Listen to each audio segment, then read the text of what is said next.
समय की बात है। किसान के मकई के खेत में टुनटुनी चिड़िया ने अपना घोंसला बना रखा था। उसके दो छोटे छोटे प्यारे प्यारे बच्चे थे। सुनो मेरे प्यारे बच्चों, मैं भोजन की तलाश में जा रही हूँ। तुम दोनों अपना ख्याल रखना। घोंसले से बाहर जाने की कोशिश बिल्कुल भी मत करना। मैं जल्दी भोजन लेकर आ जाऊंगी। ठीक है माँ, आप जाइए। फिर टुनटुनी चिड़िया भोजन की तलाश में निकल जाती हैं। तभी खेत का मालिक वहाँ आता है और अपने मकई की खेत को देखकर बोलता है, अरे वाह वाह, मेरे मक्के तो पक चुके हैं। अब इनको काटने का समय आ गया है। ठीक है, मैं कल ही मजदूर को अपनी फसल काटने के लिए कहूँगा। किसान की ये बातें टूनी के दोनों बच्चे सुन लेते हैं और घबरा जाते हैं। फिर कुछ ही देर में टुनटुनी चिड़िया वापस आ जाती है। माँ, तुम्हें पता है किसान आया था। वो कह रहा था कि फसल कटवा दे। अरे तुम दोनों चुप हो जाओ पहले। अब एक एक करके बताओ क्या समस्या है। माँ, पता है एक किसान आया था। वो कह रहा था कि वो मजदूर को कल ही फसल काटने के लिए भेजेगा।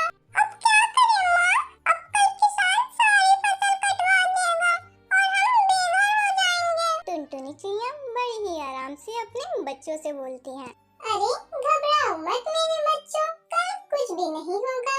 कल भी फसल नहीं कटेगी।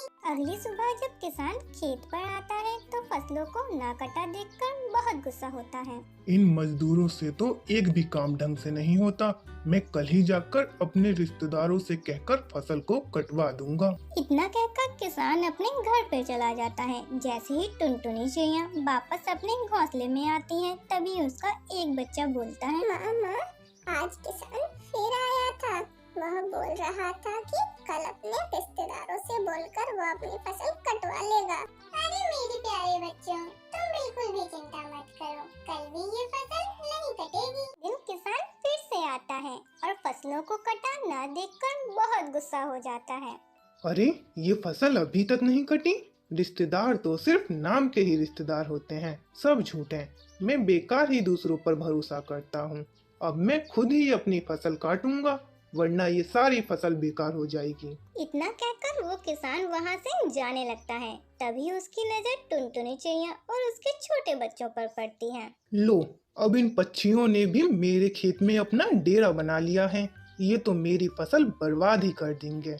इन्हें तो मैं कल सुबह ही अपने खेत से साफ कर दूंगा। इतना कहकर वो किसान वहाँ से चला जाता है। लेकिन अब टुनटुनी चिड़िया काफी परेशान और चिंतित हो जाती है। सुनो मेरे बच्चों, अब तैयार हो जाओ, कल फसल जरूर कटेगी। अब हमें ये घोंसला छोड़कर दूसरे घोंसले में जाना पड़ेगा। मम्मा मम्मा, हम कहाँ जाएंगे? हम तो काफी छोटे हैं, हमें तो अभी उड़ना भी नहीं आता।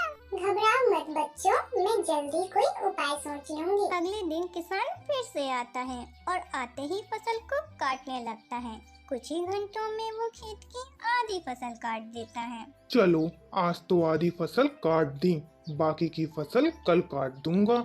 बहुत थक गया हूँ, चलो अब चलता हूँ। इतना कहकर किसान अपने घर चला जाता है। तभी टुनटुनी की छोटी बेटी अपनी माँ से पूछती है, मम्मा मम्मा, आपको कैसे पता कि आज ये किसान अपनी फसल को काट देगा? अरे मेरे प्यारे बच्चों, आज से पहले किसान अपने काम के लिए किसी और पे निर्भर था, इसीलिए काम होने की संभावना बहुत कम थी। लेकिन आज उसने स्वयं अपने काम को करने की ठानी, इसीलिए काम हो गया।